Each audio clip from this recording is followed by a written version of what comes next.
చంద్రబాబు నాయుడు గారు ఎలా ఎదుర్కొని పోతున్నారో, ఇప్పుడున్న పరిస్థితిలో కూడా ప్రతి ఒక్కరిని ఈరోజు 175 ఎన్డీఏ తరపున నిల్చుంటున్న 175 నియోజకవర్గాలు ప్లస్ 25 ఎంపీ పార్లమెంట్లో కూడా ఎలాగ విజయం వైపు వెళ్ళాలో చాలా స్పష్టంగా చెప్పారు.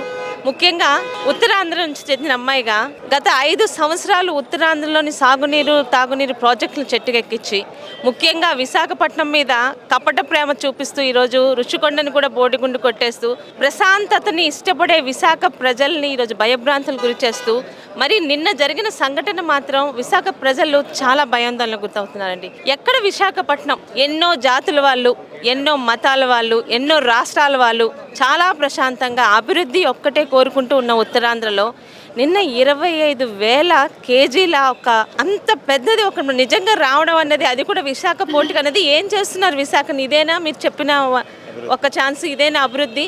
ఈరోజు మామూలు సాధారణంగా పాన్ షాపుల్లో కూడా గంజాయి అవైలబుల్గా ఉంటుందంటే ఇక విశాఖలో ఉన్న తల్లిదండ్రులు మా పిల్లల్ని ఎక్కడికి పంపించాలి? అత్యంత భయంకరమైన ఈ 5 సంవత్సరాలు జరిగింది ఒకటైతే, అయితే నిన్న విశాఖ రాజధానిగా ఎన్ని సంవత్సరాల నుంచి జరుగుతుందో తెలియదు కానీ నిన్న వాళ్ళ పాపం పండి బయటికి రావడం అనేది 5 సంవత్సరాలుగా విశాఖపట్నాన్ని ఉత్తరాంధ్రాన్ని అంచెలంచెలుగా ఎలా నాశనం చేశారో, ఇంకెంత భయంకరంగా మన పిల్లల భవిష్యత్తు ఉండబోతుందో విశాఖ ప్రజలకు కనువిప్పు కలుగుతుంది. ఏదైనా రేపు జరగబోయే ఎన్నికలు అధికారం కోసమో తెలుగుదేశం పార్టీ ముఖ్యమంత్రిగా చంద్రబాబు నాయుడు గారి ప్రమాణ స్వీకారం కోసం కాదు. ఆంధ్ర రాష్ట్రంలోని ఆ రాష్ట్రం ఉండాలా పోవాలా? ఆంధ్ర రాష్ట్రం అసలు మన పేరైనా నిలుచుకోబెట్టుకుంటామా? ఆంధ్ర రాష్ట్రంలో అసలు ఉండొచ్చా? ఇక్కడ నిజంగా సేఫ్టీగా ఉన్నామా? మన పిల్లలకి భవిష్యత్తు ఉందామని ఆలోచించుకొని ముందుకు వెళ్ళాల్సిన విషయం. థ్యాంక్ యూ అండి.